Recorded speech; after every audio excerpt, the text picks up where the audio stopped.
Feel कि एक festival तो मैं ओन करती हूँ? नवरात्रि आई फील कि I am born for it. सबसे बड़ा क्राउड कौन सा रहा है आपका? That was in Ankleshwar, 60-65,000 crowd every day, 10 दिन।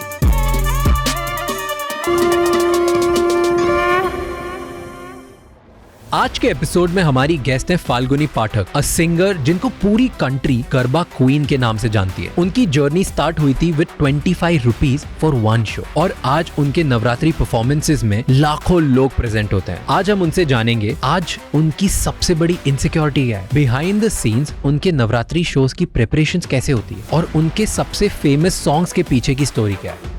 कि आपके पापा को नहीं पसंद था आप गाते हो? बिल्कुल नहीं, गाना तो पैशन था ना, वो तो छोड़ना नहीं था। मुझे घर पे आके इतनी मार पड़ी पापा की। सबसे पहला एल्बम को मैं आपको बताऊं, मैंने पायल है छटकाई, रिकॉर्डिंग हो गया। उसके बाद बोला कि अब इसका वीडियो बनने वाला है, ये सब कपड़ा ऐसा नहीं चलेगा, हम लोग जो बोलेंगे पहनना पड़ेगा। मैं बोला नहीं बाबा मेरे से नहीं होगा, लेकिन फिर भी उनको मुझे वीडियो में लेना पड़ा।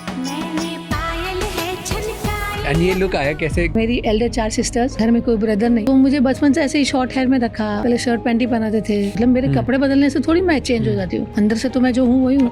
अगर एक बार किसी के साथ कोलैब करना हो, किसके साथ करते? तो माइकल जैक्सन के साथ करना। Do you feel lonely? अकेला पहले महसूस बहुत होता था। अब मॉम एंड डैड आपके साथ नहीं है, हजारों लोग दिखते हैं, एंड देन घर आते हो आपको अकेला लगता है? पहले से बहुत फील आता था कि मेरे सिस्टर्स वगैरह है, फिर वो लोग आते नहीं है, कोई है नहीं घर पे। क्या करते अगर आज मम्मी होती तो क्या दिलाते उनको? तभी उसे 2 साड़ी में रही थी ना, आज तो पूरा कबर्ड भर के होता, उसके पास चांदी के बर्तन होते घर में, अच्छा बड़ा घर होता, कितनी खुशियाँ वो देख सकती थी। कभी ऐसा लगता है कि अब तो है ही, मैं इतना कमा के करूंगी क्या?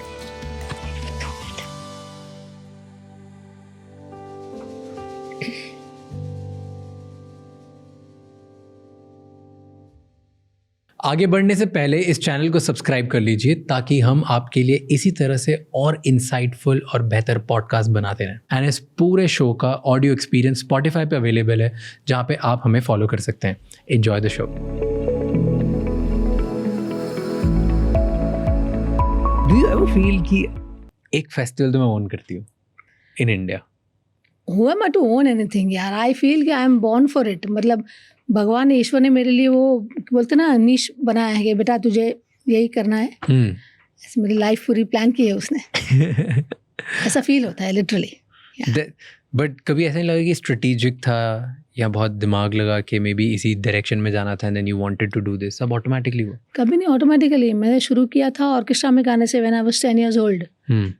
फिर धीरे धीरे लगभग 86 में मैंने पहली नवरात्रि की, वो भी इंस्ट्रूमेंटल नवरात्रि, जहाँ हिंदी इंस्ट्रूमेंटल गाने बजते थे। वहाँ पर मैं पीछे कोरस में गाती थी।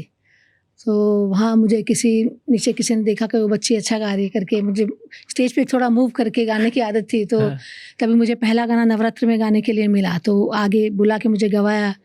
फिर नेक्स्ट टाइम मुझे किसी ग्रुप में इंट्रोडक्शन मिला, उनके साथ मैंने 6 साल नवरात्रि की। उसके बाद 1994 में मैंने अपना ग्रुप बनाया। ऐसे धीरे स्लोली सब हुआ। तो इट जस्ट हैपेंड? या just happened. It was never part of the plan कि मैं ये नवरात्रि हैं। मैंने लाइफ में कभी कुछ नहीं प्लान किया है, कभी कुछ नहीं। जो मुझे अपॉर्चुनिटीज जो मिलती गई मैंने ले ली, और I try to give my best always. Tell me about your style. एकदम बिगिनिंग से स्टार्ट करते हैं। टेल मी, क्योंकि मैं पढ़ रहा था कि आपके पापा को नहीं पसंद था आप गाते हो। बिल्कुल नहीं। तो फिर कैसे स्टार्ट करा सिंगिंग जब घर वाले नहीं अलाउ करते थे? एक्चुअली मैं जो स्कूल में पढ़ती थी उसमें मेरे म्यूज़िक टीचर जो थे वो लकीली मेरे नेबर भी थे, सेम बिल्डिंग में हम लोग रहते थे। तो उन्होंने एक बार उनकी ऑर्केस्ट्रा में कुछ पहचान होगी, तो घर पे मिलने आए होंगे, तो मुझे बुलाया कि फालू बेटा आजा जरा 1 मिनट। तो उन्होंने उनके सामने मुझे गाने के लिए बोला कि ज़रा बेटा एक गाना सुना दे इनको ज़रा। तो गाना सुनाया मैंने, तो उनको अच्छा लगा। तो उन्होंने फिर बोला कि आप हमारे साथ ग्रुप में गाओगे क्या?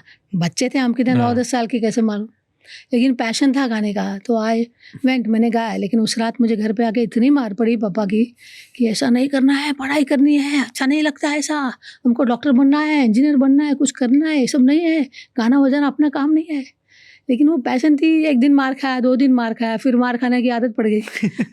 ऐसा हो गया, लेकिन गाना नहीं छोड़ा। बट मार खाते थे आप? क्या करें, पापा है मारेंगे, इसलिए उनको ऐसा था कि पढ़ाई करूँ, ज़्यादा पैसे कमाऊँ, ऐसा होता ना, हर माँ बाप को होता है। बट नथिंग एल्स, ऐसा कोई पर्सनल फियर नहीं था? तो मुझे पता था कि रात को जाके मुझे मार पड़ने ही वाली है, लेकिन आई वॉज प्रिपेयर्ड ऑलवेज। लेकिन गाना तो पैशन था ना, वो तो छोड़ना नहीं था। बट 10 साल में ऐसा कैसे हो जाता है कि मैं मार भी खा लूंगी, ठीक है, डर नहीं लगा?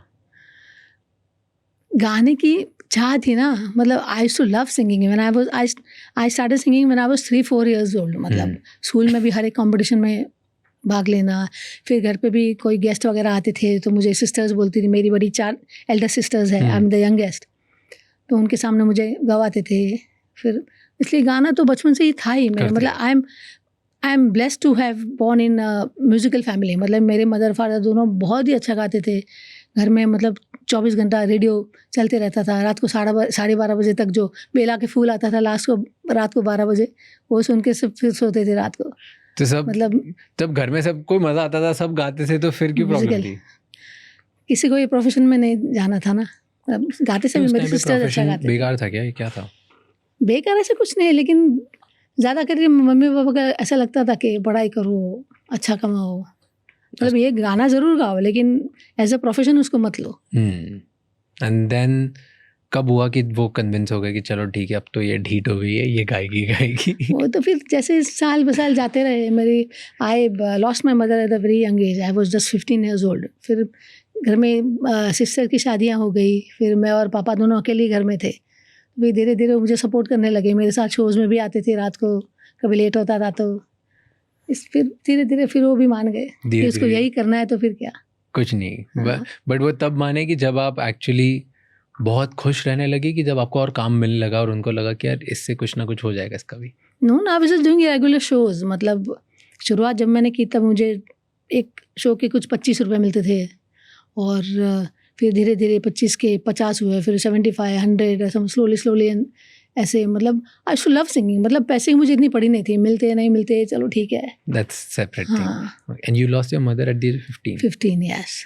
And do you miss her? Till today, of course, कौन नहीं मिस करेगा। And was it hard for you कि आप इतना बिजी हो गए थे कि you maybe didn't realise that? No, 15 साल की उम्र में इतना कुछ था नहीं। मतलब शोज़ करते थे of course, with only one group जिसमें मुझे इंट्रोड्यूस कराया था उसमें, लेकिन इतने रेगुलर शोज़ उनके नहीं होते थे। But I was very much attached to my mom. Okay.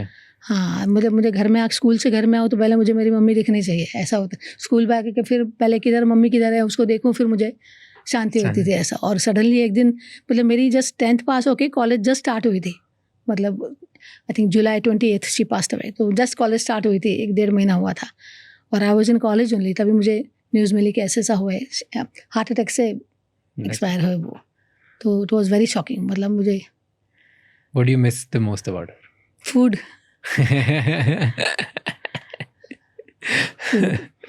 बहुत अच्छा खाना बनाती थी। That's the best. What's your last memory with her? मुझे वो संस्कृत सिखाती थी।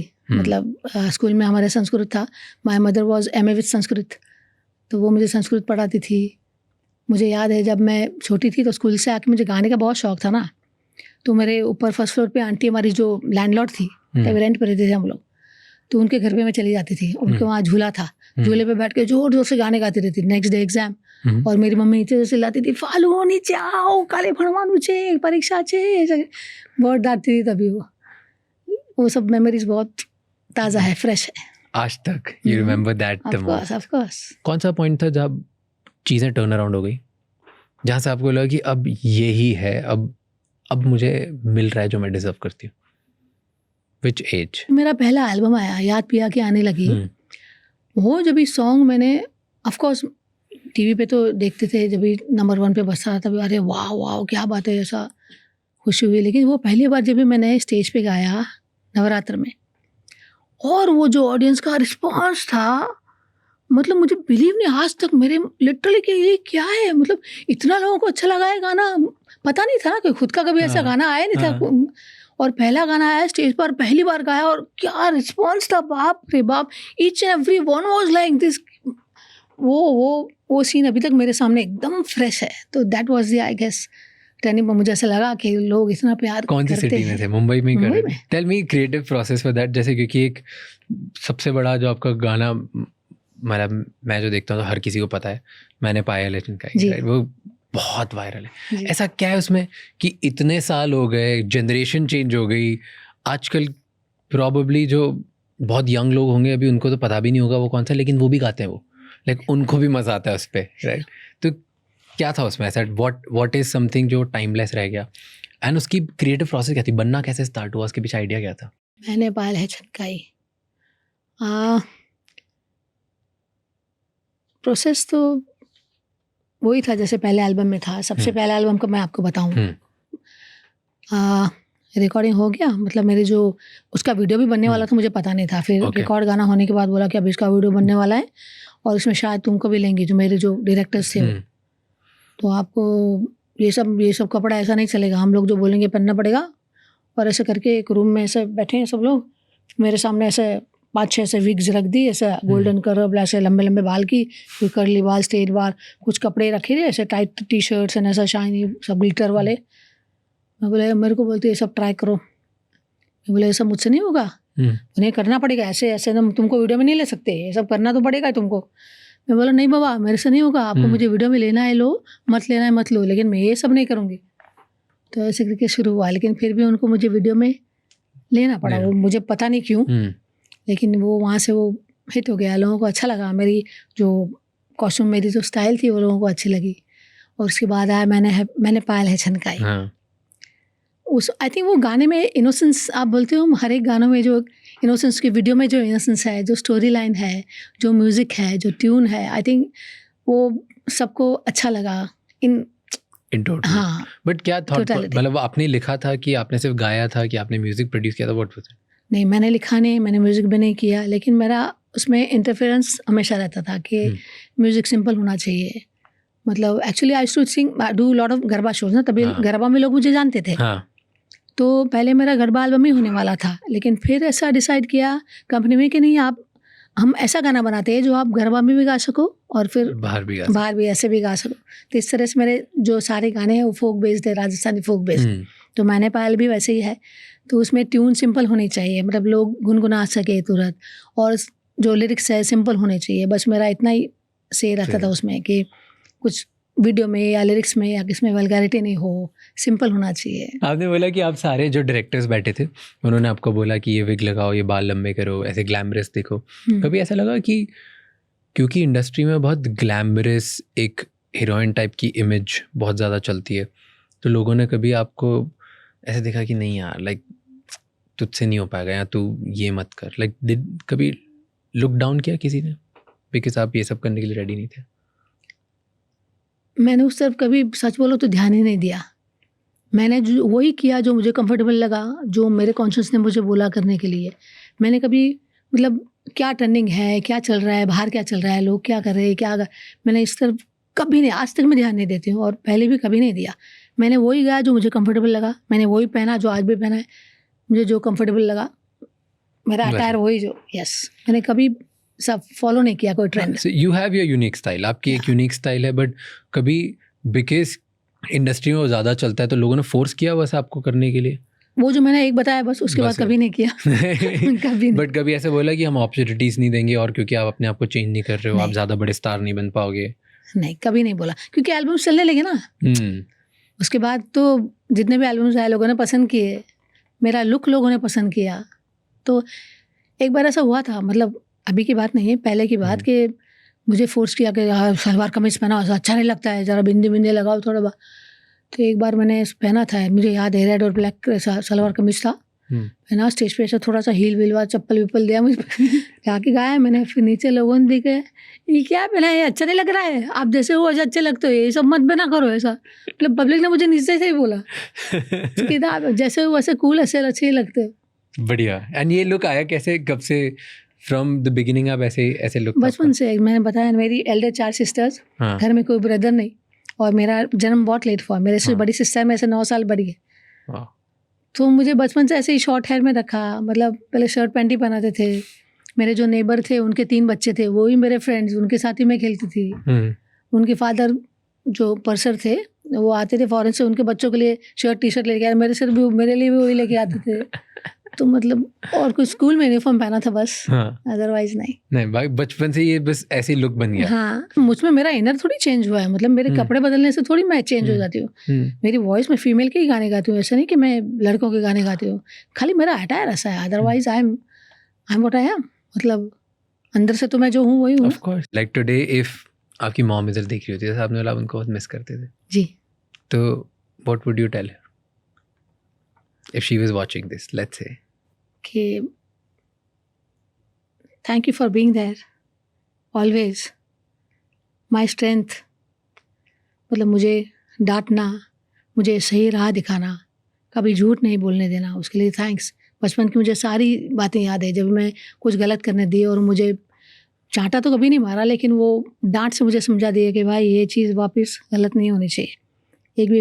एक बार मैं गलत आठाना चला के आई थी, मैंने आके खुश खुश मम्मी को बोला, मम्मी मैंने आठाना झूठा दे दिया और मेरे को चॉकलेट भी दिया उसने। बोलते नहीं, अब भी जाओ, घर में पैसे नहीं थे, खाली 50 पैसा, मतलब बहुत तंगी थी पैसों की, मतलब मैं बोला ना आपको, वेरी लोअर मिडिल क्लास, मतलब आज खाया तो कल क्या करेंगे वो सोचना पड़ता था, ऐसा था। उस समय फिर मम्मी ने बोला कि नहीं, ये चीज़ तो कभी नहीं होनी चाहिए। मुझे पैसा दिया, मैं बोला अभी जाके जाओ, उसको बोल के मैंने आपको गलती से गलत पैसा दिया है, वो सच से देखिए आओ। कभी ऐसे, क्योंकि अब मॉम एंड डैड आपके साथ नहीं है, तो कभी ऐसा लगता है कि आप बहुत अकेले पड़ गए हो? क्योंकि बाहर तो जब आप नवरात्रि में शो करने जाते हो या कहीं भी शो करते हो, हज़ारों लोग दिखते हैं, इतनी लाइट्स सब होता है, एंड देन घर आते हो आपको अकेला लगता है कभी? Do you feel lonely? अपने माइंड को उस डायरेक्शन में जाने नहीं दिया।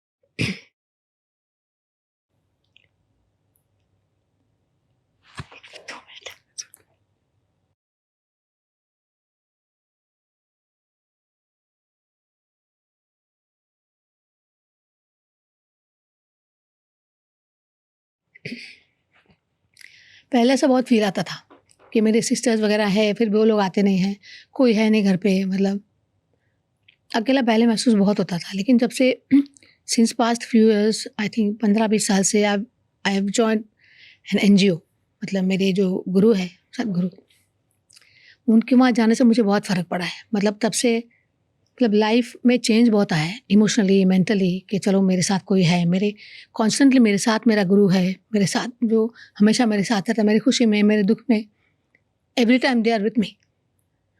सो उस चीज़ की बहुत खुशी रहती है, कंटेनमेंट, कि चलो वो लोग तो है ना मेरे साथ। पहले क्या लगता था? What you used to go through?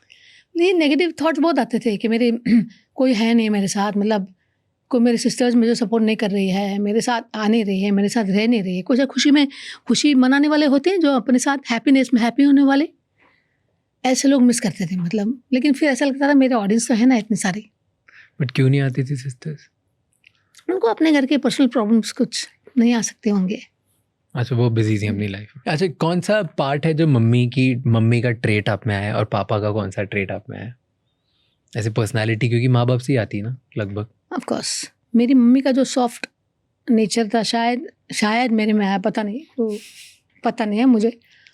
और मेरे पापा का जो हैप्पी गो लकी जो बोलते हैं, शायद वैसा है मेरे डैड का। अच्छा, तो मम्मी से सॉफ्ट नेचर आया, पापा से पॉजिटिव एटीट्यूड आया, और दोनों से म्यूजिक आया। That we all know now. कभी ऐसा लगा कि मम्मी बहुत जल्दी एज में चली गई, इसकी वजह से मुझे बहुत जल्दी बड़ा होना पड़ा, रिस्पॉन्सिबिलिटी आ गई, या मुझे मैच्योर बनना पड़ा, वो चीज़ समझनी पड़ी जो शायद लोग 40-50 की उम्र में समझते हैं? सबसे पहले तो ये सोचने का काम मैंने कभी किया नहीं। जो जिम्मेदारी मेरे पे आई, मतलब मेरी मम्मी गुजर गई, मेरे पापा के तभी इतने अच्छे नहीं थे वगैरह, तभी आई टू सिंग जो भी पैसे वगैरह आते थे, और 2 सिस्टर की शादी करवाई, और पापा को संभाला टचवुड से। तो अपने आप जो जिम्मेदारी आ गई, रिस्पॉन्सिबिलिटी, मैंने सोचा नहीं कि अभी फैमिली है तो तुमको करना ही है ना, कौन करेगा, मतलब वो जिम्मेदारी नहीं लगी कभी भी। और लकीली लोग भी इतने अच्छे मिलते गए तो सब कुछ अच्छा रहा। जिम्मेदारी लगी नहीं। पापा को भी संभालना, चलो फादर ही है तो वो जिम्मेदारी थोड़ी हुई ना, तो पेरेंट है तो उसको संभालना ही है। तो सब करते चले गए, पता भी नहीं चला जी, कुछ भी नहीं। एंड अगर जैसे मम्मी आपने बोला कि वो तो एकदम भगवान की भेजी हुई थी, एकदम। एकदम इनोसेंट, भोली, Yes. right? उनका सॉफ्ट नेचर था। और मम्मी को ऐसे कोई खास बहुत बड़े सपने भी नहीं थे, पर लेकिन अब आज वो अगर मम्मी आपको देखती है अभी और बहुत खुश हो रही होती, तो आज अगर आप उनसे बात करते तो आपको क्या बोलती हैं, आपको क्या लगता है? आप जब जाती अब कि देखो मम्मी ये 65,000 लोग, 25,000 लोग अब मेरे साथ, आप गाने पे मार खाते जाते थे मम्मी को, अब देखो क्या हो रहा है, तो आज मम्मी क्या बोलती? व्हाट डू यू थिंक वो क्या आज देख के क्या बोल रही होती? સારું છે એટલે હજી ગાવાનું સુધારે કે બહુ કંઈ સારું નથી ગાયું, એટલે बहुत कुछ अच्छा नहीं गाया तूने, ठीक ही है। पहले भी बचपन में जितके सामने में गाऊँ ना, सब लोग तारीफ कर रहे हैं क्या गाती, लेकिन सारू છે, ठीक છે, હવે એટલું કંઈ સારું નથી, आज भी मेरे ख्याल से वैसे ही होता कि और मेहनत करो और ठीक है, सारू છે હવે, मतलब એમાં કે અભિમાન કરવાની જરૂર નથી એટલી બધી। इतना उड़ मत, प्राउड, हाँ, प्राउड होने की जरूरत नहीं इतना है, उड़ने की जरूरत कोई बात नहीं, और मेहनत करो। हाँ, आज भी वो यही बोलती? आज भी यही बोलती हैं, आई एम श्योर, सेम चीज, सेम चीज़। और डू यू से योरसेल्फ कि आपको दुनिया से बुलाती है dandiya queen, garba queen, icon, pop जैसे स्टार जैसे देखते हैं आपको, मल्टीपल चीज़ें, अलग अलग लोग के दिमाग में आपकी इमेज है, आप खुद को कैसे देखते हो? What do you think of yourself? Average singer, really ना, मतलब कोई छुपाने की बात है ही नहीं, जो है वो है, कैन डू बेटर, एंड आप नहीं देखते खुद को ऐसे कि मैं ये हूँ या मैं वो हूँ या मैं इतना कर सकती हूँ? Singer, artist, icon, pipe, pop, कुछ भी नहीं देखते अपने आपको ऐसे? नहीं, कभी नहीं, टचवुड से अच्छा है ना ये भी देखना, कि मैं आपको बोला ना कि वो चीज़ अगर आपने एक जगह आपको फिक्स कर दिया हो तो तुम मतलब वहाँ तुम्हारा एक तो डाउनफॉल चालू हो जाता है, फिर तुम्हारे जो तुम वास्ट तुम्हारा जो कर सकते हो वो तुम्हारा ख़त्म हो जाता है, अगर तुमने एक चीज़ एम कर ली कि अरे हाँ और क्यों आने देना है, जो है वो ऑडियंस का प्यार है, मतलब इट्स गॉड्स गिफ्ट, और थोड़ी हमारी मेहनत है, ठीक है ना, बस। हाँ, I am born to sing, I am singing. आप ना सबको खुशी में नचाते हो, बहुत ज़्यादा खुश कर देते हो, लाखों लोग आपको देख के खुश होते हैं, नाचते हैं। कभी ऐसा होता है कि आप घर जाते हो फिर आप रोए हो कभी? नॉट आफ्टर द शोज, नहीं, any time without the shows also, do you cry? मुझे म्यूज़िक बहुत टच करता है एक्चुअली, इस टाइम कोई इमोशनल गाना बजा जिसमें मेरी पुरानी यादें सब ताज़ा हो गई, जो मेरी मम्मी को अच्छा लगता था, मेरी सिस्टर गाया करती थी, वो सब जो ताज़ा होती नहीं यादें, तभी अकेले बैठे होते हो तभी तो फिर तो वाट लग जाती है, फिर कंट्रोल नहीं कर सकते यार। एंड कैसे उस टाइम पे क्या करते हो? रो, जस्ट लेट इट आउट, खुल गए, हाँ, खुल के बस रो देने का, बस उनको याद कर लेने का। रोकते नहीं उसको? रोकते फिर और तकलीफ होती है ना, इससे अच्छा रो दो। किसी को फोन करते ऐसा भी होता है कि शायद मम्मी मेरी जो थी तभी, ऑलवेज मुझे लगता है तभी घर की हालत इतनी अच्छी नहीं थी ना, तो बेचारी मेरी मॉम जो थी वो ऐसी ही परिस्थिति देख के गई, शायद अभी होती तो उसको अच्छा रहना खाना वो सब मिलता, वो खुशी हैप्पीनेस देख सकती, वो बहुत रिग्रेट होता है। वो हैप्पीनेस खुशी नहीं देखी, अभी सब है लेकिन वो नहीं है, ऐसा मिस कर रहे हो बहुत। क्या करते अगर आज मम्मी होती तो क्या दिलाते उनको, कैसे क्या दिखाते? जो चाहिए वो, तभी उसे 2 साड़ी में रही थी ना, आज तो पूरा कबर्ड भर गया होता उसके पास, जो उस मतलब ऐसी वो थी नहीं नेचर की, लेकिन जो चाहिए वो होता ना उसके पास, चांदी के बर्तन होते घर में,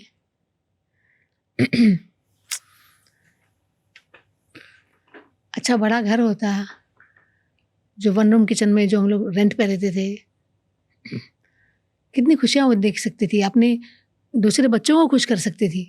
कभी ऐसा लगता है कि मैं क्यों कर रही हूँ ये सब, मतलब जब सब करके जाते हैं यूजुअली, जैसे सब कमाते क्यों अपने माँ बाप के लिए या घर में, और मैं अपने माँ बाप को या भाई बहनों को या बच्चों को बिगाड़ूंगी या बिगाड़ूंगा, और कभी ऐसा लगता है कि अब तो है ही, मैं इतना कमा के करूँगी क्या, किसको बिगाड़ूंगी, किसके लिए कर रही हूँ? ख्याल आता नहीं है, I spend for my self, तो इतना मैंने इतने सालों से कमाया तो अभी एंजॉय नहीं करेंगे तो फिर कल किसने देखा है? नाइस। ऐसा है, एंड ऑफ कोर्स मेरी सिस्टर्स को भी, उनके बच्चे लोगों को भी मजाक आता है। ऐसे आप गुस्सा करते हो? कभी कभी आ जाता है, यस। किस बात पे आता है? मुझे एक तो कोई टाइम नहीं संभालता है, मुझे बहुत एकदम अंदर से मुझे गुस्सा आ जाता है, पता नहीं क्या हो जाता है मुझे अंदर। मतलब जो कोई इंसान टाइम नहीं संभालता है, मुझे उससे बहुत चिढ़ आती है। कि और कभी 2 बजे बोला और 2:30 बजे आए तो? हाँ, वो टाइम संभालना बहुत स्पेशली शोज़ में, या ठीक है चलो कोई पार्टी शार्टी है कोई घर में ऐसा ठीक है, लेकिन जब भी रिहर्सल्स है या शो का टाइम है तभी कोई लेट आता है तो मेरे से पता नहीं, मेरे से कंट्रोल ही नहीं होता, तभी गुस्सा बिल्कुल कंट्रोल नहीं होता। और फिर मैं फिर कुछ बोल देती हूँ उनको, फिर मुझे बाद में पछतावा होता है, साला मैंने क्यों बोला यार, नहीं बोलना चाहिए था। लेकिन वो उस वक्त मुझे कंट्रोल नहीं होता। तो क्या बोलते थे?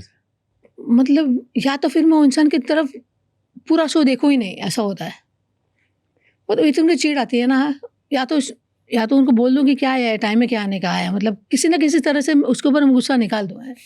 मेरे से वो कंट्रोल ही नहीं होता, वो सबसे ज़्यादा चिढ़ होता है। हाँ। बस उसके अलावा और किसी बात पे गुस्सा? और गलत चीज़ से, मतलब एक चीज़ मेरे से अगर गलत हुई है, समझो मैंने ये गलत नोट लगाया तो लगाया, मैं उसके ऊपर अगर मैं उसको एक्सक्यूज़ दूँ, या साला ऐसा हो ना इसलिए मेरे से सूट नहीं लगा मेरा ऐसा, तो वो एक्सक्यूज़ देना मुझे बिल्कुल पसंद नहीं, क्योंकि मैं खुद भी नहीं देती।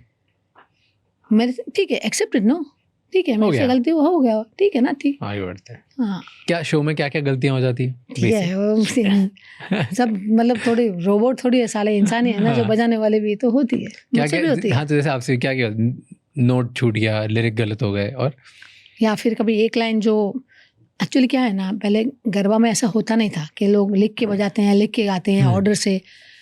जो हम लोग से वो गाना, जो गरबा के जो गाने हैं म्यूजिक वगैरह लिखना शुरू हुआ, मतलब जैसे म्यूजिकल नोटेशंस लिखते हैं वैसे गरबा के नोटेशंस हम लोग सारे म्यूजिकली सब, कि मुझे एक लाइन 2 ही बार गानी है या 3 बार रिपीटिशन है। तो कभी भी मुझसे भी ऐसा होता है कि 2 बार के बदले मैंने ऐसा जोश में 3 बार गा दिया, और पीछे वो लोग ने बेचारा ने जो लिख के रखा है वो लोग ने 2 बार के बाद नेक्स्ट में वेरिएशन चेंज कर दिया, तो फिर मुझे सॉरी बोलना पड़ता है, भाई गलती हो गई करके। So ये होता है, बहुत बहुत नॉर्मली होता है हर बार तो नहीं, लेकिन होता है, हर साल होता है। हर साल एक बार तो होता ही है। ये क्योंकि आप जो जोश में कि क्राउड दिख रहा है, मजा आ रहा है, मैं भी जोश में हूँ, हो गया। सबसे बड़ा क्राउड कौन सा रहा है आपका नवरात्रि का? क्रेजीएस्ट नंबर्स इसमें? That was in Ankleshwar. एक साल मैंने आपको बताया जो गुजरात में नवरात्रि की थी हमने, 2010 में। वहाँ पर एवरी डे, मतलब पता नहीं था क्या होने वाला है। जब भी करने वाले थे, चलो डिसाइड तो हुआ कि इस साल नवरात्रि मुंबई के बाहर करेंगे। मतलब 1994 से जो हम लोग मुंबई में करते आ रहे थे, अचानक एक साल 2010 में हम लोग डिसाइड किया चलो वहाँ करेंगे। तो डिसाइड तो कर लिया, फिर प्रिपरेशन भी चालू हो गई, सारे रास्ते भी नए बनाए, सब बहुत बड़े। लेकिन धीरे धीरे जब भी टाइम नज़दीक आने लगा, फिर लगा कि अरे बाप रे क्या होगा, गुजरात के ऑडियंस है, हमारा म्यूज़िक पसंद करेगी कि नहीं। अपना तो मुंबई का थोड़ा अलग स्टाइल रहता है, गुजरात का अलग स्टाइल रहता है, क्या होगा कैसे होगा कुछ पता नहीं था। लेकिन पहले दिन जब भी दरवाज़ा खुला गेट, और जो लोगों का रश देखा हम लोगों ने, एवरी डे देयर वाज, बोलूँ ना, मिनिमम 60 से 65 हज़ार, 60-65,000 क्राउड एवरी डे, एवरी 10 दिन 65,000 लोग, और फ्रॉम ऑल ओवर गुजरात ना, हर बाजू से, यहाँ से अहमदाबाद, आनंद, बड़ौदा, नवसारी, सूरत, मुंबई वाले भी पहुंचे होंगे आपको, वो तो आएंगे क्योंकि वो तो आपका वैसे ही लॉयल कल्ट फॉलोइंग है, तो वो आधे तो वही आ गए। 65,000 लोग, that's the biggest every night, मतलब 6-7 लाख लोग इन वन नवरात्रि। बहुत मजा आता। क्या फील होता है जब ऐसे देखने को मिलता है? ब्लेस्ड सच में सबको नहीं मिलता ना ये चीज़, तो I feel blessed, always keep on thanking God. And what's the craziest earning you have had in one night? Earning तो मैंने कभी, मेरी जो टीम है वो देखती है, मतलब मेरी फ्रेंड जो है वो हैंडल करती है, मैंने कभी पूछा नहीं कि आज कितना कमाया ना, कभी कितना मिला। मतलब वो सब खाली मुझे पॉकेट मनी मिल जाता ना खर्चा करने के बस। आई नो क्या कि मुझे ये घड़ी मुझे अच्छी लगी है तो मैं ये अफोर्ड कर सकती हूँ अभी, तो आई एम हैप्पी, बस उतने में ज़्यादा नहीं। बट ये कितना बड़ा बिजनेस भी तो है, दिस इवेंट ऑर्गेनाइज करना नवरात्रि का, like it's a big business. How big is this business? बाप रे, तो करोड़ों में होता होगा अभी तो जिस तरह का जो डेकोर, जो स्टेज बनता है, लाइट्स, एंड इतना बड़ा ग्राउंड जो बोलते हैं more than 1 lakh square feet का प्लेटफॉर्म बनता है, वुडन प्लेटफॉर्म ओपन में जहाँ होता है वहाँ सारे स्टॉल्स, इतने से ऑडियंस, फिर पासिस उनके लिए, फिर पब्लिसिटी, खर्चा तो बहुत है। बट यू वुडंट नो आपको। एंड आपका क्या टेक राइडर होता है, आपकी क्या रिक्वायरमेंट्स होती है इसमें? हमारी साउंड की होती है, क्या क्या होता जो है? मोस्टली हमारे साइड से टेल मी होता है। Falguni Pathak big show in let's say Navratri tech rider. Tech rider में क्या क्या होता है मुझे सब डिटेल पता नहीं है, लेकिन साउंड की हमारी रिक्वायरमेंट हाँ। होती है जो नॉर्मली हम लोग ही बुक करते हैं। लाइट्स की रिक्वायरमेंट स्टेज लाइट्स की होती है, और हमारा ये होता है कि स्टेज हमारी जो ग्राउंड है वो पूरा ब्राइट लगना चाहिए। इट्स अ नवरात्रि फेस्टिवल ना, माँ का फेस्टिवल है, तो डार्कनेस कहीं भी नहीं होनी चाहिए। स्टेज से लेके ग्राउंड से लेके एवरीवेयर शुड बी ब्राइट, ऐसा लगना चाहिए फेस्टिवल। ये सब हमारी रिक्वायरमेंट्स होती है। बैक स्टेज की कुछ होती है हमारी, वैनिटीज़ है, स्टेज पे रिक्वायरमेंट्स है, हमारे इंस्ट्रूमेंट्स है, स्टेज पे प्लेटफॉर्म कैसा चाहिए, कितने साइज़ का चाहिए, और कुछ ऐसे ग्रीन रूम्स कितने चाहिए, अनरीजनेबल डिमांड कोई होती है अभी? जैसे कि कुछ भी ऐसे हर आर्टिस्ट का अपना अपना एक होता है ना। जैसे मैं इंटरनेशनल आर्टिस्ट को बताता हूँ, 2-3 आर्टिस्ट जैसे मैंने जो बहुत यूनिक सुना था, एक डीजे है उसको चाहिए कि मेरे पीछे प्ले स्टेशन होना चाहिए, मैं खेल के जाऊँगा। किसी को बाट टब चाहिए होता है पीछे कि मैं शो के बीच में ही एक फटाफट डिप मारूंगा, कपड़े चेंज करके फिर स्टेज पे चले जाऊँगा। एक अरे इतना टाइम कहाँ मिलता है हमको 2 राउंड के बीच में हार्डली मुश्किल से 2 सिप पानी के घुट मारने का, बिकॉज 10 बजे तक की परमिशन है ना, तो खत्म 2 मिनट में जितना पानी पी लिया बस, चलो ठीक है शुरू करो फटाफट। जाने से पहले कुछ तो ऐसे, जैसे एक आर्टिस्ट है मैंने सुना उसको ट्रैम्पोलिन चाहिए होता है कि जो वो कूदने का, बच्चों का जैसे कूदने का नहीं होता ट्रैम्पोलिन जैसे, तो उसको लगाता है, वो कूद के फिर स्टेज पे जाते हैं। अच्छा, एनर्जी के लिए, एनर्जी रश के लिए, ऐसे कुछ कोई डिमांड है, कुछ होता है? नहीं, हमारे यहाँ किसी को पानी स्पेसिफिक चाहिए होता है कि यही वाली कंपनी का पानी चाहिए होगा? नहीं ऐसा कुछ नहीं है। एटलीस्ट मेरा तो ऐसा कुछ नहीं है, टच फुट से नहीं कुछ। खाली हमको ऐसा है कि सामने VIP का जो है ना, जो बैरिकेड वगैरह वो नहीं होना चाहिए। अपनी जो नॉर्मल जो रेगुलर ऑडियंस है वो सामने बस चाहिए बस। तुमको जो VIP एरिया बनाए, लेफ्ट साइड बनाओ, राइट साइड बनाओ, कहीं भी बनाओ, लेकिन हमारा जो रोज की ऑडियंस है मेरे सामने चाहिए बस। क्यों ऐसे? VIP बैरिकेड, अरे उसमें तो मजा है ना, उनका जो मतलब उनका जो जोश है, जो एक एक गाने में उनका रिएक्शंस है ना, मतलब वो मजा है ना देखने में। VIP खेलने वाला आप रखो, लेकिन साइड में रखिए। हाँ, वो थोड़ा सामने तो अपनी ऑडियंस। कोई मोमेंट याद है जहाँ पे आपको लगा होगा कि यार ये गाना शायद नहीं चले, मैं कब कर रही हूँ, इतने टाइम बाद कर रही हूँ, या मे बी नए तरीके से, और फिर बाद में वो इतना चल गया कि बस पागल हो गई ऑडियंस? कोई ऐसा था मोमेंट? ऐसे तो बहुत सारे गाने हैं। मतलब जब भी हम लोग परी हूँ मैं जो गाना हर साल गाते हैं, उसके बाद जो हम लोग हर साल जो नया गाना लेते हैं, हिंदी गाना, तभी हम लोग को टेंशन रहती है कि ये जो नया हम लोग इंट्रोड्यूस कर रहे हैं, जो नया जो क्या बोलते हैं ना, ट्राई करने जा रहे हैं नया, वो अच्छा लगेगा कि नहीं, वो उसका बहुत टेंशन आता है। लेकिन वो एक बार एक दिन पहला दिन निकल गया ना, फिर ऑडियंस को मज़ा आ गया, फिर बस रिलैक्स्ड। तो कौन सा एक कोई गाना बताओ जो आपने ट्राई किया और फिर वो चल गया, ऑडियंस को मज़ा आ गया? बहुत सारे गाने हैं। सबसे पहले जब भी ट्राई किया था वो 1996 में रंगीला जब भी आई थी, कभी आई थी रंगीला, रंगीला रे याई रे, वो ट्राई किया था, वो बहुत ही चल गया, मतलब बहुत ऑडियंस ने मजा किया। उस साल से तो ट्रेंड शुरू हुआ कि परी के बाद ऐसा एक कोई गाना लेना ही है, एक हिंदी गाना। हाँ, इस साल कौन सा गाना होगा? I can tell you. Last year कौन सा था? लास्ट हमने वो पसूड़ी लिया था, फिर गोतिलो लिया था, फिर एक बार वो ओ वो मनिया वो लिया था, फिर गुलाबो, बहुत सारे गाने, नारी नारी। इसमें क्यों डर लगता है? नया है ना कुछ, मतलब ये रिदम ऑडियंस ले पाएगी या नहीं, इसमें लोग खेल पाएंगे या नहीं, इसका मेन टेंशन रहता है। जैसे then when we rehearse the song, कुछ ना कोई नया गाना, तो एक्चुअली हमारे टीम के कुछ लोग हैं वो खेल के देखते हैं हमको, हम लोग बोलते हैं प्लीज़ आप इसमें खेल के देखो, आपका रिदम तो नहीं टूट रहा है ना इसमें। तो उसका हल्का सा स्ट्रेस रहता है कि ऑडियंस का टूटना, खेलना तो टूटेगा नहीं ना इसमें। That's the most important thing ना, पूरे सेट में बस वो खेलना नहीं टूटना चाहिए, क्योंकि अगर वो टूट गया तो फिर सब बीट्स जो है या स्केल्स, एक गाने में से दूसरे गाने में जाना है तो स्केल ऐसे स्मूथली चेंज होना चाहिए कि स्केल में भी जर्क नहीं लगना चाहिए। When you change the scales और चेंज द रिदम पैटर्न, उसमें जर्क स्मूथली जाना चाहिए जो चेंज हो रहा है। ये टफेस्ट पार्ट होता है। हाँ, कि लेकिन इतने सालों से भी आदत हो अब गई। तो आते Yeah. कभी ऑर्गेनाइजर्स के साथ काम करने में टफ लगता है? कुछ ऐसा होता है कि इवेंट ऑर्गेनाइजर्स बहुत अनरीजनेबल डिमांड्स रखते हैं या अनरीजनेबल तरीके से ट्रीट करते हैं? जब भी किसी के साथ पहला साल जब भी होता है, मतलब ऐसा, मतलब जिसके साथ भी हमने किया है ऐसा हुआ है कि उनके साथ कॉन्स्टेंटली 6-7 साल तो हमने काम किया ही है। ओके। ऐसा हुआ है। तो जब भी उनके साथ पहला साल जब भी होता है ना, तभी उनको समझाने में बहुत तकलीफ होती है। कैसा स्टेज होना चाहिए, कैसी पब्लिसिटी होनी चाहिए, मतलब ये तुम कौन सा फेस्टिवल तुम मनाने जा रहे हो, ये तुम ऑलवेज तुम्हारे दिमाग के पीछे रखो कि ये कौन सा, ये कोई मतलब कोई बड़ा सा पॉप इवेंट है, कुछ ऐसा कुछ गिग, ऐसा कुछ नहीं है, ये इंटरनेशनल शो नहीं है, ये हमारा ट्रेडिशन है। नवरात्र जो है वो, उसको हमेशा वो ध्यान में रखिए और आप उसकी तैयारी कीजिए। मतलब तुम जब भी पब्लिसिटी करते हो या तुम ग्राउंड तुम बनाते हो, तुम स्टेज बनाते हो, तुम लाइट्स जो करते हो, तुम वो सब उनको बहुत समझाने में बहुत स्ट्रेन पड़ता है बहुत स्ट्रेन पड़ता है, लेकिन अल्टीमेटली।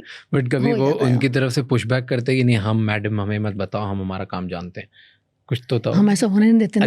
ऐसा आता तो ऑफकोर्स उनकी तरफ से भी हाँ, आएगा ही ना, हाँ। कि नहीं ये तो हमने को ऐसा जाने का है ना, ऐसा इतना ऐसा क्राउड चाहिए ना, ऐसा पहुंचाने का है ना, बड़ा लेवल लेके जाना है ना, ये सब।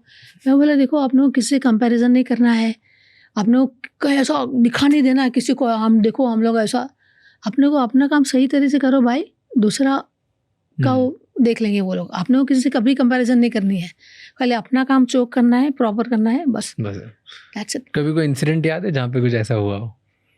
हर साल होता है। अभी मैं एक बताओ, बोल नहीं बेस्ट सकती। इंसिडेंट बताओ मत शहर मत बताना, नाम मत बताना, बट इंसिडेंट तो बता दो।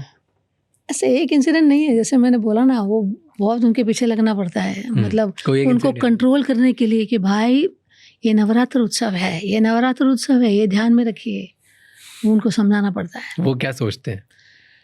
मतलब जैसे बॉलीवुड के शोज़ कैसे बड़े बड़े होते हैं, हॉलीवुड के शोज़ कैसे होते हैं, जब बड़े बड़े जो इंटरनेशनल स्टार्स यहाँ पर आते हैं उनके शोज़ कैसे होते हैं, वो जब भी वो ध्यान में रखते हैं कि अपनों को ऐसा कर देना है ना, वैसा कर देना है ना।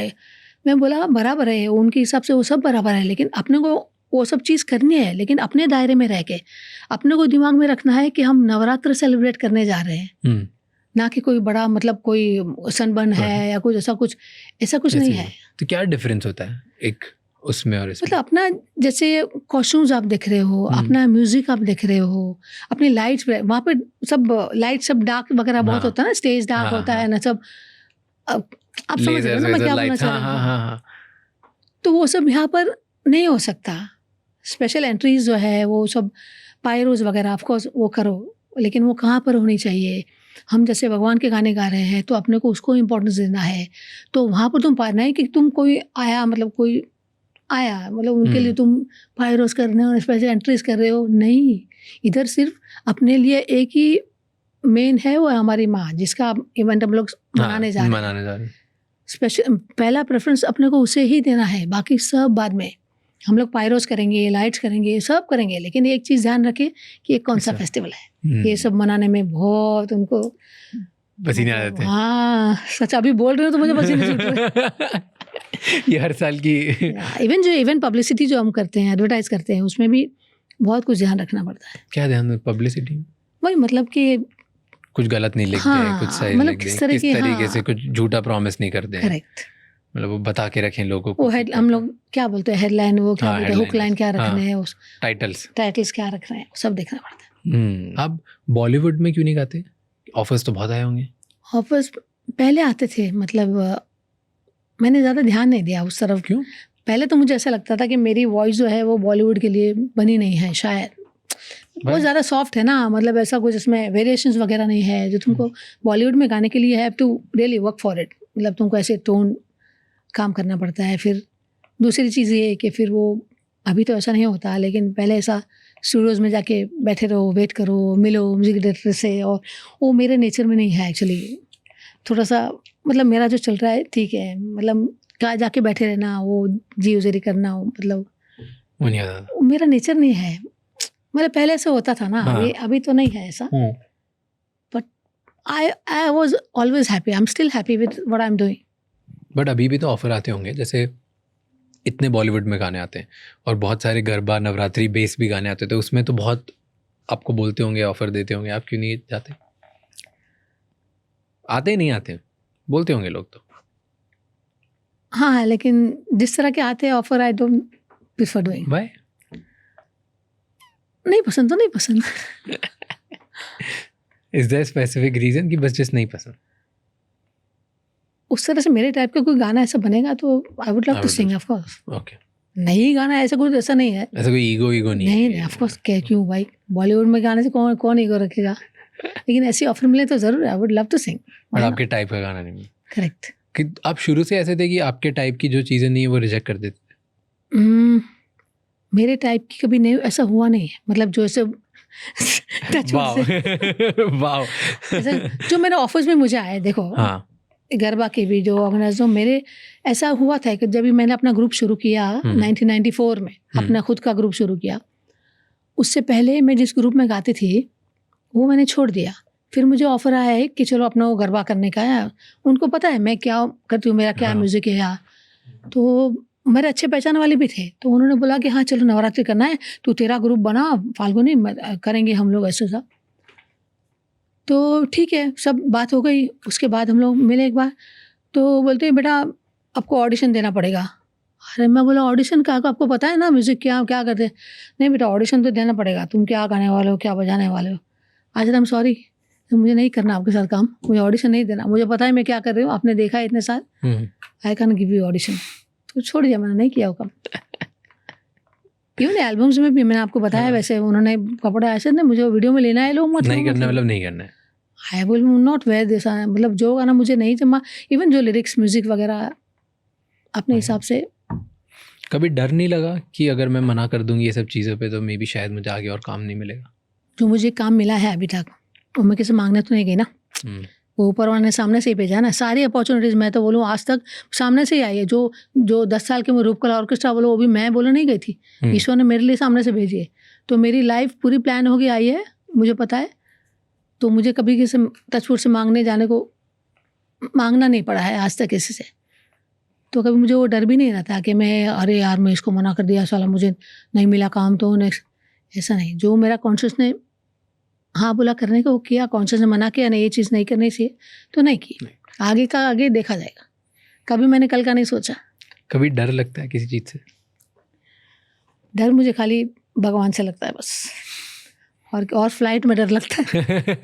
वो पता नहीं मुझे क्या फोबिया है, वो जाता ही नहीं है। मैंने बहुत ट्राई किया। क्या लगता है? मुझे हाइट से डर लगता है। मे बी मैंने बचपन में कोई किस्सा सुना होगा, वो शायद बैक ऑफ माई माइंड बैठ गया हो सबकॉन्शियस माइंड में। क्या?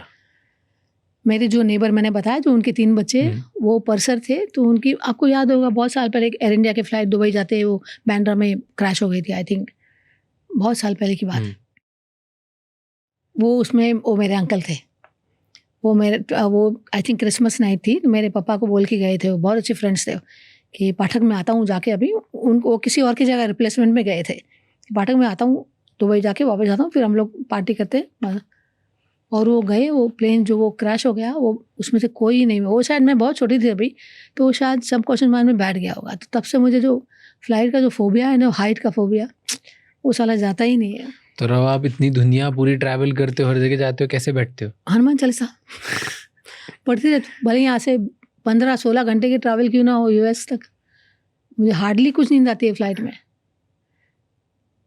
थोड़ी सी हिले और हनुमान चालीसा चालू, थोड़ी सी ऐसा कुछ हुआ तो, अदरवाइज टीवी देखते हैं, मतलब I watch movies and everything, music सुनते हूँ। इतना ट्रैवल करने के बाद भी? हाँ यार क्या करूँ, वो फोबिया जाता ही नहीं मेरा। एंड पर्सनल कोई फियर है आज? नहीं, टचवुड से कुछ भी नहीं, किसी भी नहीं। कभी किसी चीज़ की इनसिक्योरिटी है खुद को लेके? इनसिक्योरिटी ऐसा लगता है कि ये कमी रह गई मुझ में? वो पहले होता था कि मैंने क्लासिकल नहीं सीखा यार, वो मुझे एक बहुत खटकता है कि क्योंकि पहले ऐसा था ना, बचपन में परिस्थिति नहीं थी ऐसी कि सिखाए या कोई, मतलब बच्चों को तुम क्या बोलते हो कि सिखाओ, ऐसा माँ बाप नहीं, आजकल कैसे सब क्लासेस वगैरह, ऐसी परिस्थिति थी नहीं। किसको सिखाते? नहीं। और तभी, और जब भी थोड़ा कमाने लगे तो गुरु ऐसे सिखाने वाले को मिले नहीं, और क्या मालूम क्या डेस्टिनी होगी कि मैंने क्लासिकल म्यूजिक नहीं सीखा, वो थोड़ा एक रह गया है अंदर। बट मे बी तभी इसी की वजह से आप शायद ज़्यादा अलग साउंड निकाल पे अलग तरीके से एक डायरेक्शन में चले गए? हो सकता है वो भी मेरे अच्छे के लिए हुआ शायद। हाँ। वो अभी ऐसा लगता है कि जो हुआ मेरे अच्छे के लिए हुआ। मैं इंटरेस्टिंग बस। और शायद क्लासिकल में घुस जाते तुम ज़्यादा सुरों में ज़्यादा ध्यान देने लगते हो ना, कि ये जगह मेरे ये सुर लगाने, वो सुर लगाने। अभी मेरे को ऐसा थोड़ा ऐसा टेंशन नहीं है, सुर लगा लेकिन फील आना चाहिए। एग्जैक्टली, फील आना चाहिए वो गाने में। जो गाना तुम गा रहे हो उसमें फील आना चाहिए बस। अब जैसे आप फील, मस्ती, माहौल इन सब पे ज़्यादा बिलीव करते हो, तो ये शायद आता ही नहीं, तो अच्छे के लिए ही हुआ। एब्सोल्युटली अच्छे के लिए श्री राम। कैसे नवरात्रि चेंज हुई ओवर द इयर्स? आपने अब इतने सालों से कर रहे हो, 30 साल, 31 years you said you are doing. तो पहले की नवरात्रि और आज की नवरात्रि में क्या चेंजेस है? क्या चेंज हुआ है? क्या है, मतलब लोग कैसे चेंज हुए हैं, डांसेस कैसे चेंज हुए, कमर्शियलाइजेशन कैसे हुआ है, फैशन कैसे हुआ है, टिकटिंग, मतलब क्या, एक्सप्लेन मी दैट। मैंने भी गाना शुरू किया तभी इतना कॉस्ट्यूम्स वगैरह का इतना क्रेज नहीं था, पहनते थे चनिया चोली, लेकिन ऐसा नहीं कि 10 दिन के अलग अलग, वो सब धीरे धीरे वो ट्रेंड आया। पहले तो मतलब लेट नाइट तक चलता था और लोग आराम से खेल रहे हैं, मतलब सुबह 6 बजे तक हम लोग बजाते थे। सिंपलिसिटी बहुत थी उसमें, ज़्यादा बड़ा डेकोर नहीं, छोटा सा कर दिया, स्टेज भी छोटा सा।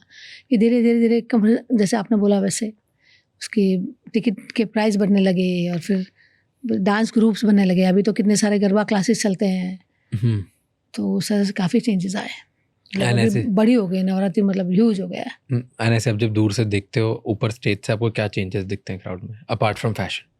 क्या चेंजेस दिखते हैं? लोगों का बिहेवियर, लोग किस तरीके से आते, कुछ चेंज हुआ है?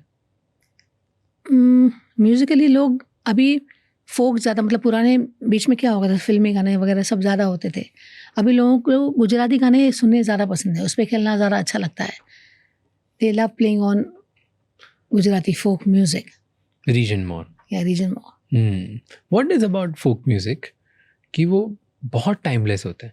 लाइक जैसे मैं भी फोक म्यूजिक सुनता हूँ कभी कभी, राइट, जहाँ शोज़ में, नवरात्रि में, कहीं बार बहुत अच्छा लगता है। मुझे ना लैंग्वेज समझ आ रही है, ना मैंने वो गाने कभी सुने, मुझे ये भी नहीं पता वो 50 साल पुराने की आज नया 2 साल पुराना, नो आइडिया, बट मुझे बहुत मज़ा आता है। एंड मेरे जितने दोस्त हैं, मैंने देखा है कि वो कोई भी रिलीजन के हो, क्रिश्चियन हो, हिंदू हो, मुस्लिम हो, साउथ से हो या सिख हो, कुछ भी हो, नॉर्थ से हो, ईस्ट से हो, वेस्ट से हो, सबको बहुत मज़ा आता है। Like they just love it. क्या है ऐसा फोक म्यूज़िक में, क्या खासियत होती है जो हर किसी को अट्रैक्ट करता है? सिंप्लिसिटी, ज़्यादा डिफिकल्ट नहीं है ना, मतलब 4 लाइन जैसे केसरियो रंग तने लाग्यो ल्या गरबा, केसरियो रंग तने लाग्यो रेलो। अभी आप जैसे बोलते हो पंजाबी इंसान को भी अच्छा लगेगा, कोई साउथ को भी अच्छा लगेगा, क्योंकि हम लोग परफॉर्म करते हैं ऑल ओवर द वर्ल्ड। तो ये गरबे पे सब लोग एंजॉय करते हैं, ये गरबा सबको पता है, क्योंकि ये फोक सिंप्लिसिटी है ना, इसमें ज़्यादा कोई उतार चढ़ाव नहीं है, सिंपल नोट्स है एंड ईजी टू मतलब अंडरस्टैंड है।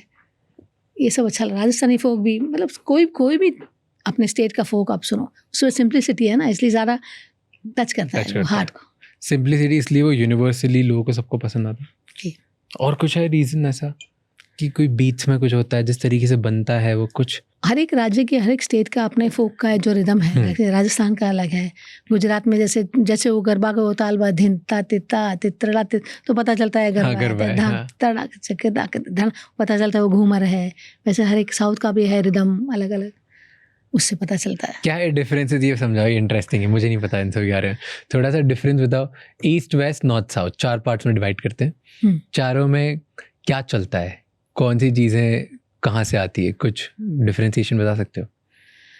मुझे सिर्फ रिदम पता है, मतलब जैसे गरबा का मैंने आपको बताया, धन तिता तिता तितरा तिता के धन तिता तिता, ये बताया मतलब गरबा है, मतलब धांगा धांगा धांगा धांगा धांगा धांगा, ये आप समझ से हो, ये पंजाबी भांगड़ा है। राजस्थान में घूमर रमवा धन धांगा धना के झंगे दादा धना के झंग, ये राजस्थान है। मतलब तुम जब भी बोलते हुए तो मेरे ऐसे रोंगटे खड़े हो जाते हैं, इतना सुंदर है।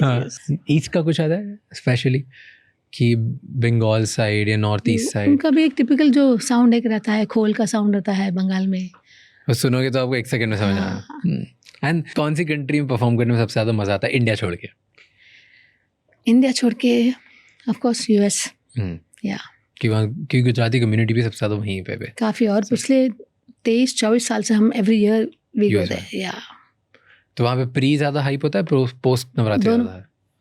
We go pre also, we go post तो ऑल्सो। प्री उधर, फिर पूरा नवरात्रि इधर, फिर वापस पोस्ट उधर।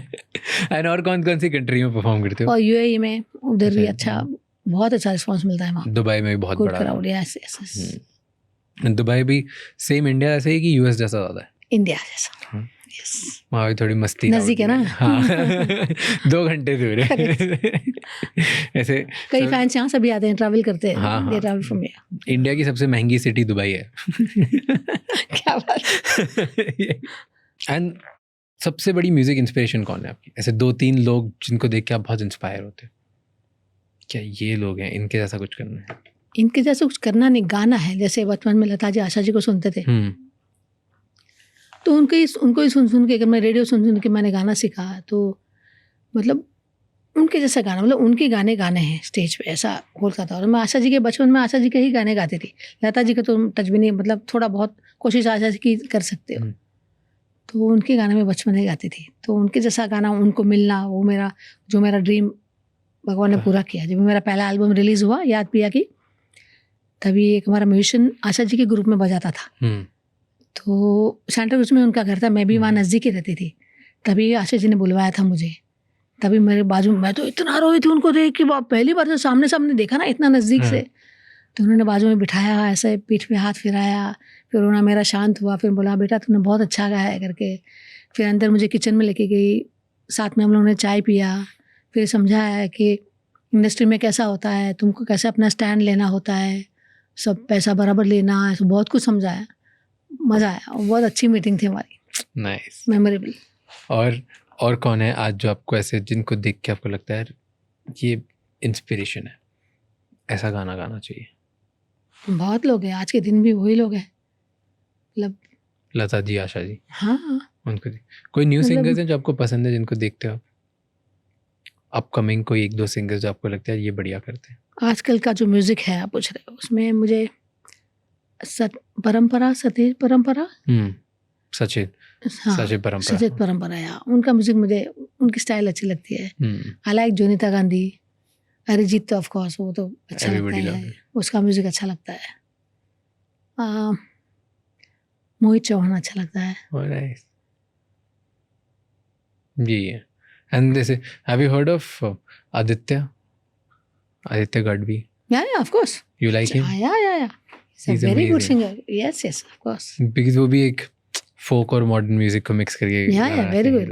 We sing his songs on हमारे शो में गाते हैं हम लोग। ओह, आप लोगों को ऐसा कुछ नहीं है कि इसका नहीं गाना, उसका नहीं गाना, हम सब जो ऑडियंस को पसंद, वो हम पसंद, ऑडियंस को बजाने वाला है गाने में, तो वो गाने हम गाते हैं। कभी ऐसा होता है दूसरे सिंगर से किसी से राइट लेने पड़ते हैं कि मैं आपके गाना गा रही हूँ, या कुछ होता है? सिंगर से तो नहीं, आई थिंक कंपनी से लेना पड़ता है। तो आप लेते हो सब? अब ऑर्गेनाइजर्स डू, या they have to take proper permissions, या पहले आप सारे गाने दे देते हो और फिर तो you have to pay for it, और कि या they must be paying some amount, तो देना ही पड़ता है। लेकिन अभी तक मुझे उसमें से कुछ नहीं मिला। आपके गाने भी तो कितने लोग गा रहे होंगे इधर उधर। वही तो मैं बोलूँ, मुझे अभी तक नहीं मिला कुछ। वो तो कंपनी ने, क्योंकि राइट्स आपके गाने एक दूसरे के पास है क्या? हाँ, यूनिवर्सल के पास। Okay, so that's there. Do you like working with music companies, labels? ये एक्सप्लॉइट करती हैं क्या, कि सही होती है? मैंने सिर्फ एक के साथ ही काम किया है 6 साल, और वो तो बहुत जेन्युइन अच्छे थे, बहुत, मतलब बाकी लोगों से काफ़ी जेन्युइन है। आज से उनकी रॉयल्टी आती है। वो सही लगा। So not bad. So you've enjoyed that. Okay. Who's your dream collaboration? अगर एक बार किसी के साथ कोलैब करना होता तो किसके साथ करते? तभी तो मेरा ड्रीम था माइकल जैक्सन के साथ करना। माइकल जैक्सन के साथ? जब पहले शुरू किया था, जब मैंने गाना, छोटे भी थे ना, तो ऐसा था यार इसके साथ गाना बनना चाहिए अपना। अभी तो ऐसा कुछ सोच है नहीं, देखेंगे। तो माइकल जैक्सन के साथ क्यों? उसका म्यूजिक मुझे अच्छा लगता था, जो बीट्स उसके होते थे, म्यूजिक के जो बीट्स स्पेशली, वो अच्छे लगते थे। कौन सा आपका गाना होता जो माइकल जैक्सन के साथ अगर रिमिक्स करना होता तो करते? क्या मानो, अभी तक मैंने मतलब वो डायरेक्शन में सोचा नहीं, लेकिन उसके साथ एक गाना होना चाहिए, एक आशा जी के साथ गाना होना चाहिए, सोचा था। एटलीस्ट एक बार स्टेज पे तो गा दूं उनके साथ, ये ड्रीम था। आज कोई ऐसे यंग आर्टिस्ट जिसके साथ आप बोले कि एक ड्रीम कोलैब होना चाहिए? Arijit, of course, he is amazing. Everybody loves him. Yeah. What do you like most about him? क्या लगता है आपको उनमें क्या खासियत है? वो ज़मीन पे है वो आर्टिस्ट, मैंने हमेशा देखा है ना, उनका जो नेचर है क्वाइट ग्राउंडेड इज, मतलब वो एयर अभी तक मुझे तो दिखती नहीं, उनके ना सर पे नहीं चढ़ी, very grounded is. He just personally मिले लेकिन उनको देख के उनकी पर्सनालिटी से ऐसा लगता है he is who he is, ऐसा लगता है। Interesting. Tell me 2 or 3 things performer के point of view से, क्या सबसे इम्पोर्टेंट चीज़ क्या ध्यान रखनी चाहिए एज अ परफॉर्मर जब आप परफॉर्म कर रहे हो इतने हज़ारों लोगों के साथ? मतलब इतने साल में मैंने सीखा है, मतलब पहले मुझे ऐसा होता था कि मेरे से कुछ गलती हो जाए या कुछ सुर ना लगे तो मेरा फेस पे इमीडिएटली वो दिख जाता था, मतलब भले ऑडियंस को ना पता चला हो, लेकिन I used to be like अरे यार ऐसा हो जाता हूँ स्टेज के ऊपर। लेकिन आई स्टार्टेड कंट्रोलिंग दैट, क्योंकि वो ऑडियंस को पता लगना ज़रूरी नहीं है, हाँ, कि वो मेरी गलती है मुझे पता है, लेकिन ऑडियंस तो एंजॉय कर रही है ना, उनको क्यों तकलीफ देना, मतलब मैं फ्राउन करके उनको क्यों तकलीफ दूँ। तो आई स्टार्टेड ये चीज़ नहीं होनी चाहिए, भले गलती हो जाए, कभी इंसान है गलती हो जाती है, तो ऑडियंस में दिखने नहीं चाहिए, अपने फेस पे दिखने नहीं चाहिए, और म्यूज़िक के उसके ऊपर जो क्या बोलते हो टेम्पो है उसको असर नहीं होनी चाहिए उसके ऊपर। बट पहले करते थे नेचुरल मेरे से हो जाता था। कंट्रोलिंग। कभी ऐसे हुआ लिरिक्स ही भूल गए, कभी मिस कर दिया, एक गलत बोल दिया? हुआ है काफ़ी, लेकिन तभी ऑडियंस हंस देती है, ठीक है कोई बात नहीं, माफ़ है। और कभी ऐसे कोई नया गाना हुआ तो मैं हाथ पे लेके जाती हूँ कभी। कुछ रह गया लाइफ में कि ये चीज़ें करनी है? अब एयरक्राफ्ट खरीदना है पर्सनल, एक यॉट बोलते हैं ना उसको, वो खरीदनी है। जब भी तुम गोवा वगैरह जाते हो तो देखते हो ना सब बड़े बड़े बिजनेस लोग, यार अपनी को भी ऐसी होगी ऐसी यॉट तो ले लोगे अब तो, अब क्या है, एक गरबा सीजन है क्या? नहीं थोड़ी होता है, साथ में पूरी टीम है भाई, ऊपर टैक्स भी तो भरना है। इफ आपकी लास्ट नवरात्रि हो, whenever that happens, उसके बाद आप कैसे चाहते हो कि लोग आपको कैसे याद रखें? How do you want them to remember you? अब बहुत है ना ऐसा सेल्फ वाले क्वेश्चंस, मैंने ऐसा कभी सोचा नहीं कि लोग मुझे ऐसे याद करने चाहिए। खाली मैं लास्ट मेरी नवरात्रि है ऐसे ही सोच के काम करने का, मतलब गिव योर फुलेस्ट, तुम जितना लोगों को खुश कर सकते हो, जितना अच्छा म्यूज़िक दे सकते हो, मतलब वो तो फिर बात तो किसने देखा, लोग कैसे याद करते हैं क्या करते हैं, मतलब लोग अभी तो खुश है ना, वो जब भी ग्राउंड से बाहर निकलते तो ऑल स्माइली फेस लेके निकलते हैं ना, दे एंजॉय, तो we are that's it. Yes, कुछ ऐसा नहीं कि मैं चाहती हूँ कि ऐसे मुझे लोग याद रखें। क्यों, मैं कौन हूँ भाई, इतने बड़े बड़े लोग होके गए हैं, मतलब जैसे देखा वो सब ईश्वर का प्लानिंग है, वो करेगा आगे भी, मैं कौन हूँ सोचने के लिए। ट्रू, तो कभी नहीं सोचते इन सब चीज़ों का, ठीक है जो है मस्ती कराओ, तुम्हें मज़ा आया, बस खुद भी मज़ा करो। Okay, what are your next plans now? अब क्या करोगे नेक्स्ट, क्या क्या प्लान कर रखा है? नियर फ्यूचर में भी नवरात्र है, we are travelling next week, अभी to USA, Canada, then Dubai वगैरह, देन मुंबई में 10 दिन Navratri, again we are travelling, और उसके बाद दिवाली के बाद तो प्री वेडिंग गिग्स वगैरह होते हैं, मतलब साल भर चालू ही रहता है, टिल मार्च तक चालू रहता है। फ्री टाइम कब मिलता है? मार्च के बाद, अप्रैल में थोड़ा सा शांत होता है। तो मार्च टू लेट्स से जुलाई अगस्त इस थोड़ा ठंडा, फिर सितंबर से फिर पिकअप। स्पेशली जून से तो प्रिपरेशन चालू ही रहते हैं नेक्स्ट नवरात्रि की। ओके, तो जून जुलाई प्रिपरेशन टाइम होता है जी, और बाकी सितंबर। और कुछ यही ऐसे कोई ऐसे लॉन्ग टर्म प्लान है कि अगले 10 साल में ये करना है, एल्बम निकालना? नहीं रे, सच में कोई बिलीव नहीं करेगा, लेकिन मैंने जिंदगी वही प्लान नहीं की, मैंने कभी नहीं, कल क्या होगा, कल मुझे क्या करना है, कभी नहीं सोचा मैंने, सच में। वाओ, आज मेरे खिस्से में 10 रुपये है, उसका वड़ा पाव खा लिया, चाय पी लिया, कल क्या करने का कभी सोचा ही नहीं।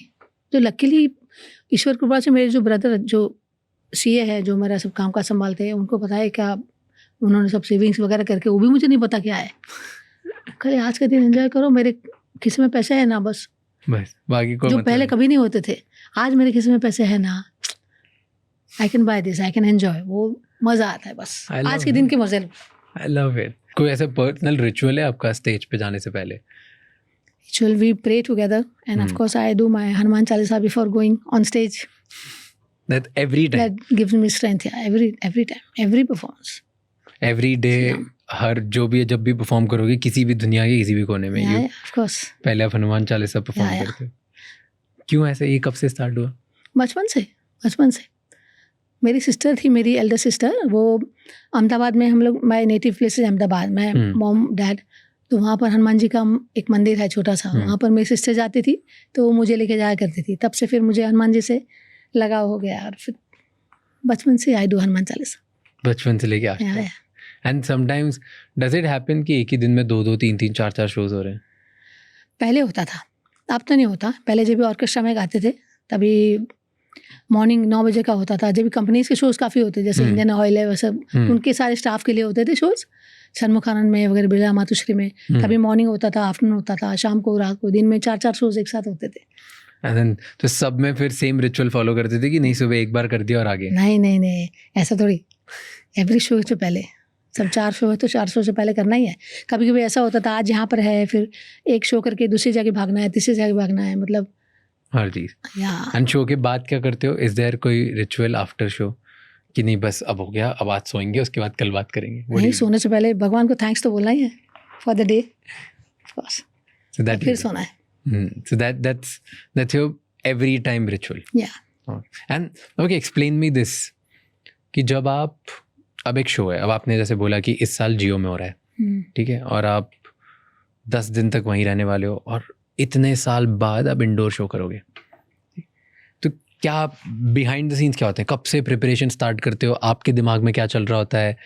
आप क्या सोचते हो, कौन से सिंगर्स लेके आऊँगी और कौन से लोग लेके आऊँगी मेरे साथ, या मैं क्या नया दूंगी? What goes on, like tell me the preparation behind the scene. Mostly काफ़ी, मतलब पिछले 25 सालों से तो मेरी टीम फिक्स है. सेम. ओके. सारे म्यूजिशियंस हैं हमारे. कितने लोग हैं, क्या कितनी बड़ी टीम है, कैसे? है ऑलमोस्ट 19 to 20 म्यूजिशियंस है मेरे साथ. को सिंगर्स हैं मेरे 3, बैकिंग वोकल्स है, एंड एक MC है ऐसे में, और एक हमारा साउंड इंजीनियर है. ये हमारी पूरी टीम है. तो टोटल कितने लोग हैं? 25-30 लोग? हाँ, ऑलमोस्ट. ओके, सो ज़्यादा होंगे. Okay, so 30, let's say average 30, approx 30 लोग. करेक्ट. ये सालों से, पिछले 25 साल से almost same. 25 years we are together. Okay, so all of you together. Now अब आप लोग बैठते होगे कि ओके, इस साल नवरात्रि में हम ये करने वाले हैं, इस साल कोई भी प्री नवरात्रि, पोस्ट नवरात्रि, हम शोज में ये करेंगे. क्या डिसाइड करते हो, कैसे बैठते हो? Tell me about that meeting. Let's say मैं उसका part 2 spectator, I want to watch. Navratri के लिए तो आई फर्स्ट सेट, मतलब जैसे श्रावण महीना शुरू होता है तो गाने ढूंढने की शुरुआत हो जाती है. मतलब अब तो सारे यूट्यूब पे वगैरह मिल जाते हैं, पहले ऐसा नहीं होता था. पहले we used to go, Gujarat के गांव में हम जाते थे, पहले दर्शन के लिए जाते थे. वहाँ से गांव से हम लोग गुजराती कैसेट सभी मिलती थी, सब सारे फोक गानों की, माता जी के गानों की, सब गरबों की हम लोग लेके, I used to get it, बैठ के आराम से मैं रात को सुनती थी, उसमें से सिलेक्ट करके I used to make a list. फिर उसमें से फिर हम लोग दूसरे मेरे ग्रुप के 3-4 मेन जो म्यूजिशियंस हैं, हम लोग पहले बैठते थे. फिर वो 5-6 दिन बैठ के जैसे कौन से गाने अच्छे लगेंगे, लेंगे, क्या करेंगे, हिंदी गाने कौन से लेंगे, उसमें उसे बैठ के डिसाइड होता था. और फिर जाके पूरे टीम के साथ दूसरे 5 दिन हम रिहर्सल करते थे सारे गाने, एंड पूरे पुराने गाने सारे रिवाइज करते थे. तो सारे गाने चूज करके आप डिसाइड करते फाइनल? हाँ, मतलब पहले मैं लिस्ट माला लेती हूँ, फिर मैं ग्रुप को पूछती हूँ कि ऐसे ऐसे गाने हैं, इसमें विल सी के म्यूजिकली कौन से गाने अच्छे लगते हैं, नहीं लगते हैं, देन उससे भी मतलब जॉट डाउन करते हैं. एंड हर दिन का सेट प्रिपेयर होता है आपका? नहीं, शो के दिन हम लोग साउंड चेक जब भी करते हैं every day, then after the sound check we make a list कि आज कौन से गाने होंगे. ओके, उसी टाइम पे जी. 1, 1.5, 2 घंटे, 3 घंटे, जितने बड़ा भी सेट होता है. एंड कभी ऐसा होता है कि क्राउड को देख के यू आर चेंजिंग? नहीं, क्राउड को देख के तो मतलब पता है इतने सालों से कि उनको क्या अच्छा लगेगा, कौन सी सीक्वेंस उनको अभी तो, हाँ अभी तो ऑडियंस को भी सीक्वेंस पता लगने कि इसके बाद शायद ये गाना आएगा, ये गाना आएगा, आज ये गाना नहीं हो तो कल शायद ये गाना आएगा, ऐसा मतलब दे नो नाउ, अभी ऐसा now they know you know them. Correct, absolutely. Thank you so much, आप इधर आए. It was lovely talking to you. Thank you. बहुत अच्छा लगा आपसे बात करके. Same here. अब मैंने बहुत पहले बचपन में देखा था इंदौर में, अब मैं इस बार फिर आऊँगा जल्दी जरूर. इस साल जरूर आइए, आपकी टीम के साथ आइए. Done, 100%. Thank you so much, आप इधर आए, बहुत अच्छा लगा बात करके. Thank you.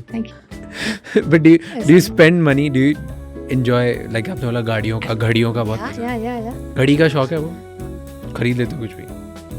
घड़ी पहले नहीं था, लेकिन जब से पता लगने लगा कि ये हम अफोर्ड कर सकते हैं, तब से शौक हो गया। अच्छा। तब से घड़ी का शौक हो गया, वॉचेस का, गाड़ियों का बचपन से था, तो क्या शूज का बचपन से था। कौन सी गाड़ियाँ खरीदी, कौन सी गाड़ियाँ खरीदी कुछ ऐसे? इतनी कोई बड़ी बड़ी नहीं, ठीक है, ऑडी है, BM है, मर्सिडीज है, जो मन होता है ले लेते हो। सब कुछ जो जो जो अफोर्ड कर सकते उतनी। आप सब अफोर्ड कर। अरे नहीं रे, अभी तक नहीं। एंड घड़ियाँ वड़ियाँ तो कुछ खरीदते हो ऐसे बहुत शौकीन हो कि नहीं बस जो अच्छी लगी वो? Like are you deep into watches, you know? नहीं, नॉलेज नहीं है। अच्छा, नहीं, अच्छी लगी, हाथ में अच्छी लगी, ले। फाइनली कुछ बाकी कुछ भी नहीं। थैंक यू सो मच ये एपिसोड एंड तक देखने के लिए। अब आपको 3 चीज़ें करनी है। सबसे पहले इस चैनल को सब्सक्राइब कर लो, क्योंकि जितना आप सब्सक्राइब करोगे उतने ही बेहतर और वैल्यूएबल गेस्ट हम ला पाएंगे आपके लिए। नंबर 2, मुझे कमेंट्स में बताओ इस एपिसोड में आपको क्या अच्छा लगा और क्या गंदा लगा, ताकि हम वो मिस्टेक्स रिपीट ना कर पाए। एंड कौन से ऐसे गेस्ट हैं जो आप देखना चाहते हो वापस हमारे पॉडकास्ट पे, ताकि हम उन्हें लेके आएँ और आपको ज़्यादा से ज़्यादा वैल्यू दे पाएँ। एंड नंबर 3, ये एपिसोड किसी एक इंसान के साथ ज़रूर शेयर करना, क्योंकि one conversation can change someone's life. I'll see you next time. Until then, keep figuring out.